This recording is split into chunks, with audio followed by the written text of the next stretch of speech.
I am the White Dragon. And this is Sir Briz. And you are listening to episode 24 of the Beyond Unreal Podcast. Hope you guys enjoyed the holidays.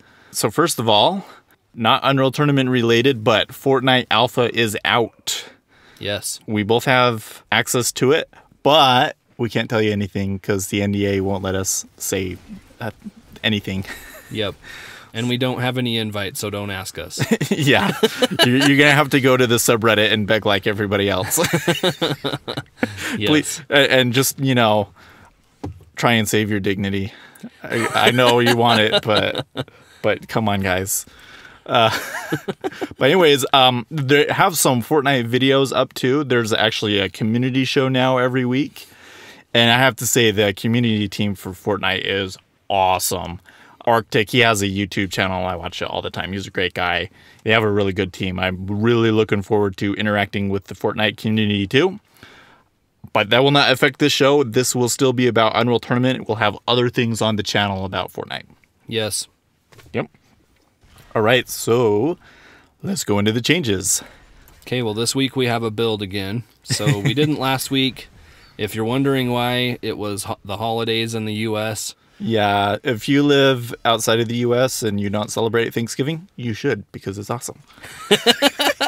Yeah, who doesn't want to eat turkey and mashed potatoes and then sleep on the couch while watching football? Yeah, and then get trampled the next day shopping. Oh, yes. Yes, Well, it's not even the next day anymore. It's the same day. Yes.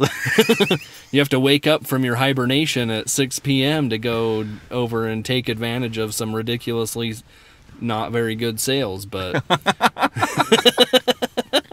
Oh, yeah. Well, you get it. Go on New Year. They had good stuff.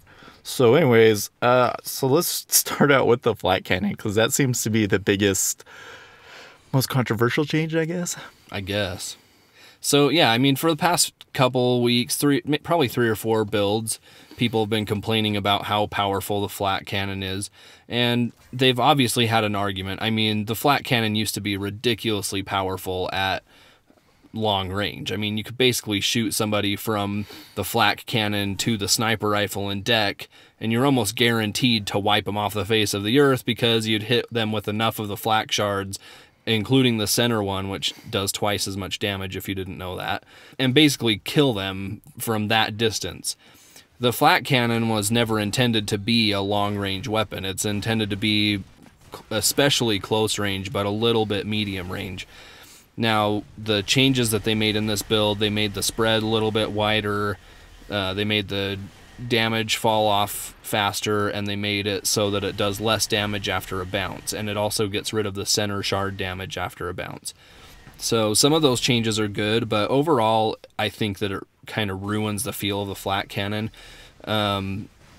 Obviously, I've heard your thoughts. I know that you think that it's worse than I do even. For me, the problem is that when I shoot it, it doesn't act like I think it should act. And it's kind of the same problem that we had early on with the flat cannon, where the flak ball just didn't shoot with the right angle and velocity, and it just didn't act like I expected it to. Yeah, I agree. I mean, the issue before, and only certain people were really good with it before, but it was definitely too powerful before. I kind of feel like we've maybe gone a little too far the other way. But the power is not really the thing that worries me about it so much as the overall feel of it. Like, we were starting to get closer to a UT99 feel on the flat cannon, which my favorite flat cannon is 2K4, but I really wanted to try the UT99 one, and it felt like pretty close, right? Now it just feels like garbage. It's not a flat cannon anymore. It's like the confetti cannon. And when you hit stuff, the flak shards just look weird to begin with. The swarm just feels slow now. It leaves sparks everywhere, so it's like, surprise! And the spread just seems like it spreads out way too fast. I mean, if you think about the way it was in UT, you would shoot it, and at least at close range, it was still fairly tightly packed. It was when it got to medium range or long range that it really started to separate and die off. It does not feel like you're shooting a swarm of hot metal at somebody. Yeah. It feels like confetti. I don't like it. Well, and it's important to remember that this tweaking weapons is really challenging. It's not like you can just say, this weapon is too strong, so let's turn the damage knob down a little bit and then it'll be much better. In the case of the flat cannon, we're talking about the damage of each individual shard and how fast does each shard move and how much distance is there between each shard and how long should the shard do this much damage versus that much damage, and should the center shard exist and should the center shard do twice as much damage. There's a lot of things to consider when you're talking about just the damage component of the gun. There's also things like spread and arc and all these other values that you have to change when you're modifying how a weapon works. Well, and with the flak, it's not even just values. I mean, there's a lot of code to describe how the fall off is and everything. It's a very complicated weapon. Yep. Yeah, so it's not as easy as just saying the flat cannon's overpowered, fix it. It really comes down to what are the specific values you're going to change to make the flat cannon work better. Well, and this goes back to something that we've discussed between ourselves often, is that one of the challenges in design by committee kind of weapon balancing is that you're always going to have a tendency to over nerf everything and make it kind of bland. I mean, this tends to happen to games in general. The way that we're doing development is particularly prone to that process. There's going to be something that's going to be really fun and everybody's going to use it and it's going to be OP and then it's going to get nerfed, right? And we've already seen quite a bit of that. So we've seen it with the flat cannon. Now it's been over nerfed and it's kind of boring. With the translocator, you could traverse the map very, very quickly, and that bothered some people. So now that has been nerfed. And now with the translocator, it's really, really easy to telefrag people. And by the way, there will be another telefrag highlight reel at the end of this. I have some pretty good ones. But I wouldn't be surprised if that gets nerfed as well. And then you get put nerf upon nerf upon nerf. What are you going to end up with? Something kind of bland. Yeah, I mean, some of you guys, if you've been around Beyond Unreal long enough, will remember back in the tail end of 2K4 when UT3 was about to come out, there was this big campaign about not nerfing guns because a lot of people were asking for rockets to do less damage and for the sniper to be less powerful and for the shot combos to not do as much damage and just all these various nerfs. And on Beyond Unreal, this big campaign started called Buffers Against Nerfing, and we had a logo and everything going on, and I feel like that was probably one of the most successful campaigns that originated from the Beyond Unreal community, because when people started talking about UT3, it was very much about we want it to be easy to kill people, and they seem to recognize that the fun part of a first-person shooter is killing people. You have to be able to get those kills. That's what keeps you engaged in the game. And I feel like the more that things get nerfed, the more shots that you can take, that doesn't interest people. Like in UT, everybody played hardcore mode. Why? Because it was faster, you got kills faster, and it was just flat out more fun. And what are the popular games right now in first-person shooters? Call of Duty, 1 to 2 shots, you're dead. Titanfall, 1 to 2 shots, you're dead. These are games that hundreds of thousands of people are playing. And we want hundreds of thousands of people to be playing UT, and by slowing down the time to kill, it's not going to draw in a huge player base. The game right now is kind of schizophrenic in that respect, because with the rockets, it's a little too easy to kill people right now. But some of the other weapons, they are a little weak. But we're going to have to decide what the time to kill is, you know. So that brings us to the rocket launcher. So they did nerf the rocket launcher a little bit. Basically, the splash damage is not as strong now. I don't think it makes a bit of difference at all. Yeah, I mean, the biggest advantage is if you dodge out of the way of a rocket right now, right as it's about to hit you and it hits the ground instead, it will do a little bit less damage to you. So, yeah, that's a good change, but ultimately the problem with the rockets right now is that you just flat out can shoot rockets fast enough that you can basically get around anybody avoiding you. You know, they reduce the splash damage. I'm noticing in my own play that players are not really having a hard time getting hits, like direct hits. I think that 100 damage on a direct hit is just too much. If you're going to do that, the rocket's going to have to be really, really slow. which would not be my preference. I kind of like the dogfight with rockets. I think that the dogfighting with rockets is one of the funnest things of the game. If you're going to do that, you want to have a faster firing rate, but it's going to do less damage. So, and I know different people in the community have different preferences on that, but I think that's the choice. I don't think that the splash damage has made any difference at all. I don't mind so much the rockets doing 100 damage. To me, the biggest problem is that the rockets can reach you so quickly that you just can't get out of the way fast enough every time a rocket is shot at you. And there has to be some kind of balance there, and I'm not exactly sure what the right balance is. But I have talked to people at Epic before where they've said, well, it seems like if you're able to get a direct hit with the rocket, it seems like you should be able to get a kill from that.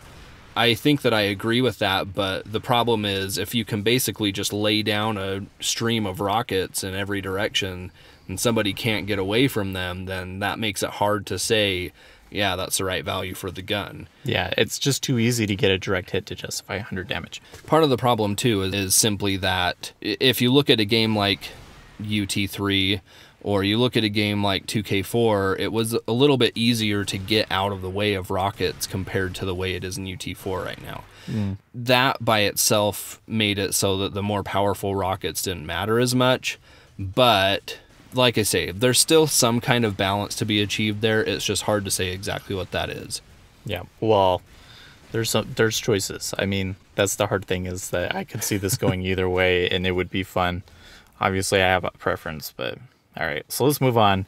Last week, we showed a couple of the bugs with the Stinger and the goo gun.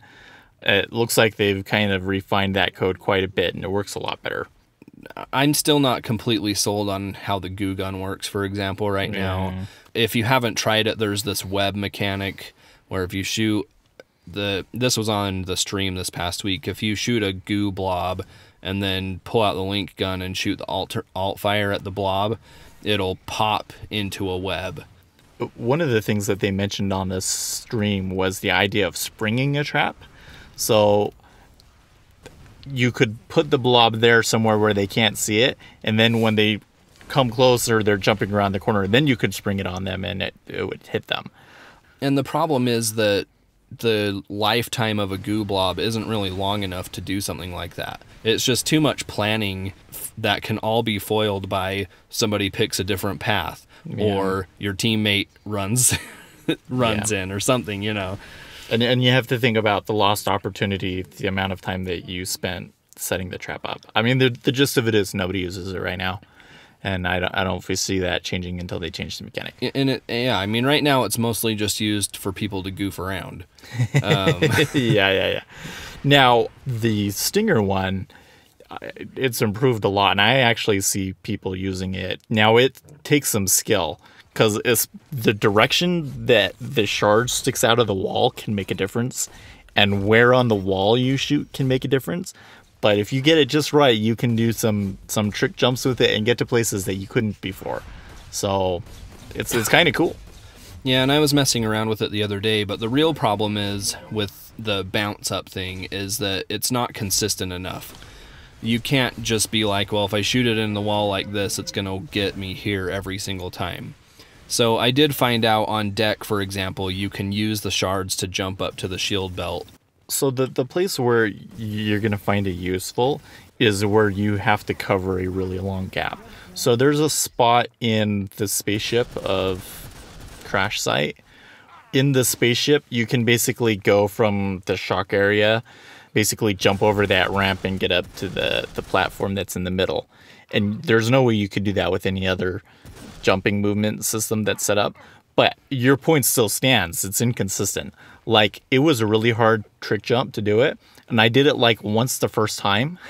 And I was like, oh, that's really good. I got footage, but let's make sure like I can do it again, and maybe I can get an even cleaner video of it. No, I couldn't do it. Like, I tried it like 20 times, and I could never get that jump again. So it's hard to do, and I maybe I just need to practice with it, but it does feel very inconsistent. I was able to get up onto the shield belt bar in deck fairly consistently. I could probably do it 3 out of 5 times. But the problem is that with the health concern, It's not really valuable to get up there that way. And with the other extra 2 times that I couldn't do it consistently, even though in my own mind I was doing it exactly the same way, those 2 things together just make it hard to say that's a super valuable way to get around. So yeah, I mean the problem is in UT3, the alt fire on the Stinger had shards that would stick people to walls and stuff, but nobody ever really used it because it didn't do enough damage. It didn't fire fast enough. It was easy to avoid because it was projectile based. These are much faster projectiles. They do more damage. I think that it actually makes the Stinger alt fire somewhat useful. Now, will people pick that over other things? Probably not. The Stinger primary fire right now is so ridiculously powerful that if you have the minigun, there's no reason not to minigun somebody. You can't get away from it. It's a gun that I've hated in every version of UT so far, and I personally wouldn't mind if it was wiped off the face of UT. But you know, right now it's just the worst of everything from every minigun and every UT game all combined into one gun, and I just can't stand it. But there's my 2 cents on the Stinger. He man, when we would play in 2K3, man, he hated the minigun. Like, it turned into the point where everybody at Frag BU, when they saw him, they would just pull out the minigun because they knew how much he hated it. Yeah. And you'd be yelling over TeamSpeak. He really doesn't like the minigun, so there's that. All right, let's go on to... Okay, so last weapon change, the Redeemer. They made it so that when a player is carrying the Redeemer, you can see it on their back. I think the whole thing here is Epic would really like to see the Redeemer make it into competitive play. I don't think you'll ever see that. Probably not, but I mean, they have made some interesting changes to it. So first of all, what you said, if they have it in their inventory and it's not equipped, you see it on their back. If you kill somebody that's carrying the Redeemer, they always drop it. And also they changed the way that firing the Redeemer works. The primary fire kind of pops the missile out, and then it flies ridiculously fast at where you shot it. So it's much harder to avoid being killed by it without playing really smart. All of those things together make it a little bit more interesting of a gun, and I could see it probably working in competitive play. The real problem is that people that like to play competitively like the way they play, and so it's really hard to get them to use different mechanics than the ones they're used to. Yeah, well, I think all of these changes, and this goes back to the goo gun and the Stinger, but there seems to be a conscious effort to try and include more tactics that require forethought. Like, you look at this new first-person shooter that Blizzard is making, that's pretty much all that game is. There's almost no twitch to it at all. Doing that with the Redeemer to try and add that kind of strategy to it, I think is a good thing. For competitive play, though, any weapon that is pretty much like a guaranteed kill and can clean out a whole room is just never going to be used, and the competitive players are never going to allow it. So it's a hard thing to look at, because Epic has a pretty challenging task right now. They have to figure out a way to take a game that people are entrenched in, make it more interesting for them, and then also bring in a whole bunch of new players that want to play the game in a more familiar way to them. So it's unenviable, but I think there's elements of it that are good, but are competitive players that already play UT going to accept those changes? That's probably not going to happen. Now, if Epic starts their own ladders and leagues that have prizes and stuff, then people are going to play whatever rules they want. Yeah. They decide on. Some Korean kid is going to come in and just kick our butts, and you watch. And it'll be some Korean kid, I guarantee. Let's go into some of the art changes. So the new shock rifle model that Yum Yum has been working on is in there now, which is good. I like the look of it right now. It still needs some work, but Yeah, I mean, it's a really good model, and the one that's in there right now is 1 or 2 iterations behind where he's actually at in the shock rifle thread.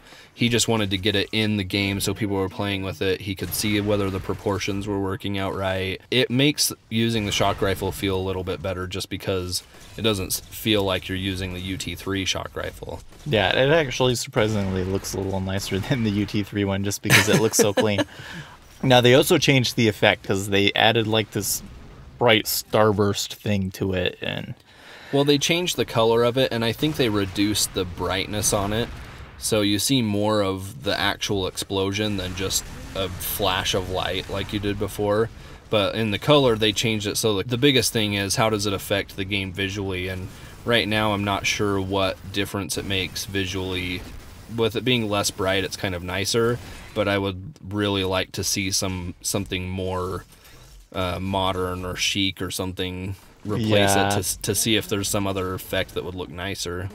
With the effects, the issue is that every little thing that you have on the screen is just another thing for the player to have to process. Especially when you have these super elaborate multi-layer effects like what the shock combo is right now. That starts to become overwhelming for players. And although the effect might look really cool on its own, when you're in a big battle and they're going off all over the place, is just too much. And I think that that's the case with the shock rifle right now. I also think that's the case with the flat cannon. Like the way that when the shards hit the wall that they leave sparks, get rid of those. We don't need those sparks. Or at least you need to reduce how far the sparks go out because it's just clutter. It's true. The fact of the matter is that you want to have as little flashing, bright whatever going on as possible. And some of the changes that are meant to look nicer also add a lot more clutter visually to the game area. And they are distracting. Now, to a certain extent, that's by design. I mean, the shock combo is massive and bright and everything by design. It should be a little bit distracting. But the question is it too distracting? Does it keep you from actually functionally playing the game? It really comes down to visual clarity. And the question, I think, still remains, how do you define visual clarity? To me, visual clarity basically means that gameplay always comes first, and that what I see and what my brain interprets first are the things that are important to gameplay. So is the flak shards bouncing off of the wall really something that my brain needs to interpret? No. So get rid of it, because that's visual clutter. That's not clarity, that's clutter. But it goes to some other things too. So the Necris concept that Chris posted, which I think is amazing. One of the things I posted in the other Necris threads was that I didn't feel like that the concepts that were posted really hit the demographic that it needs to. And I really feel like that Necris concept that's been posted does. But the first thing I'm going to do when he gets that model is I'm going to go in and I'm going to pick it because it's black and nobody will be able to see me. And so if we're going to have these characters that look like that are going to be hard to see, then we're going to get bright skins again. Yep. And I'm not dissing the concept because I really like it. I mean, it's one of my favorite pieces of artwork that I've seen posted so far. It's just that this visual clarity thing is going to be very hard to accomplish. And we're going to have to hold our feet to the fire to make sure it happens, because basically every step along the way with artwork, the tendency is going to be to go away from visual clarity, I think. Yeah. So we need to do it. I think it also comes with the HUD. Something you'll notice with the HUD is that somebody will post a concept and we'll refine it and make it really, really clear. And then people will come in and will say, well, I want this and I think it should look cooler here. And then all of a sudden it's really cluttered up again. Well, right. I mean, if you look in the HUD thread right now, there's a lot of people saying, oh, I really hate that HUD that you picked. This other one is the one that I like, and a lot of them have posted this one that was like super bright blue and lines all over the place and all kinds of colors everywhere. And we've talked about, I don't know if it was last week, but in the past few weeks, about having too much color on the HUD and how that draws your eye away from what you're actually doing, which is playing the game. Mm-hmm. Yeah, well, on the HUD, I don't care anymore. I'm going to make my own HUD. I'm going to make my own HUD, and I'm going to charge you all $5 for it.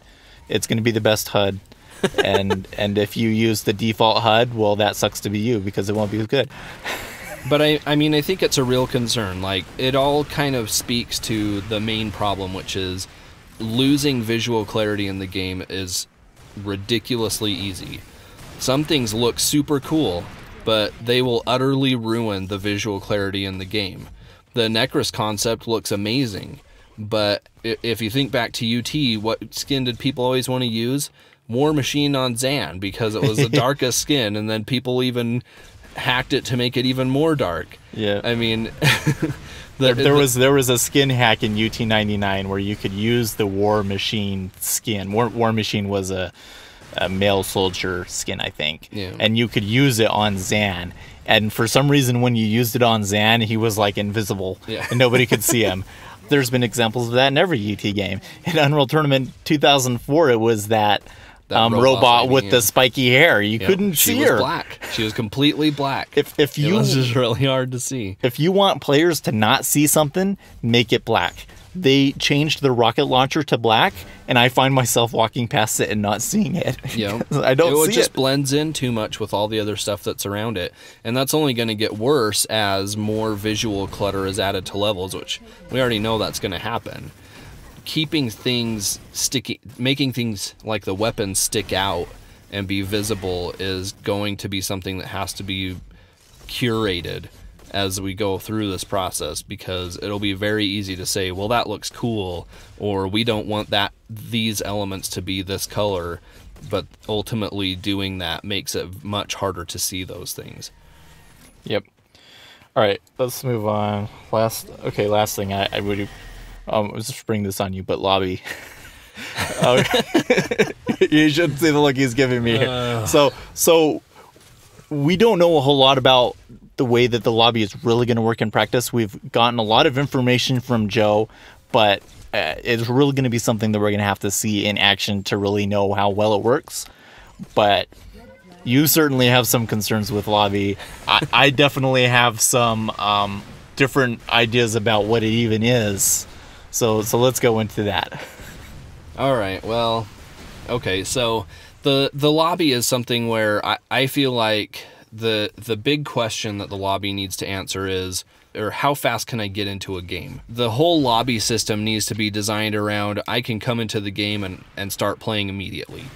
With one click of a button, I can be playing on some server somewhere, exactly the game type that I want to be playing. The explanation that we've received so far is that basically a lobby is a persistent chat room of sorts that can be attached to a group of servers. So you can go into the lobby and form a party and select what type of game you want to run, and then the system will go and start a custom server for you. Yeah, essentially. On the user experience side, how does somebody come into the game and see things they want to play and get right into them? Like, I would envision you start up the game and right there on your dashboard it says, these people in your favorite lobbies are playing. Do you want to join? They're playing CTF. Click a button, you're in the game. They're playing Deathmatch. Click a button, you're in the game. Your friends are playing on these servers. You want to join? Click a button, you're in the game. Like, to me, the whole system should be designed about speed of getting into the game. Who cares about chat and all this other stuff? When you start the game up, you want to start playing. Yep. And I think that how fast you can get into it is really the key. And the second key is playing with people that you like. Yeah. Okay. So one of the issues that I have with the lobby, as it's been explained to me, is that a lot of this is based around a party. So first I have to go and join a lobby, and then I have to join a party or convince other people to join a party. And then when we're ready, we spin up a server. Okay. So then when half of the people leave, which I guarantee you will happen, because it happens in every game that has matches of, like freaking StarCraft. I remember playing StarCraft. I liked to do 7-on-1 comp stomps, because basically the gist was everybody would gang up on that one computer and then somebody would always backstab, right? But when that happened, there was always like 2 or 3 guys that would quit.